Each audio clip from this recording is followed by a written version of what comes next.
గుండె చెదిరిన వారిని ఆదరించే దేవుడా, గుడు చెదిరిన పక్షులను చేరదీసినాడు.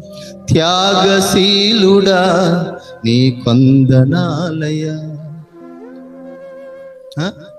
మరి గుండె చెదిరిపోయి బ్రతుకులు నలిగిపోయి ఎటు పోవాలో తెలియక నీ చెంతకు వస్తే ఆదరిస్తావని నీవు ఇంకా పొడుస్తావా? నీవు ఇంకా గాయపరుస్తావా? నేను దేవుడు ఎందుకు నిలబెట్టాడో తెలుసా? అనేకుల్ని ధైర్యపరచటానికి.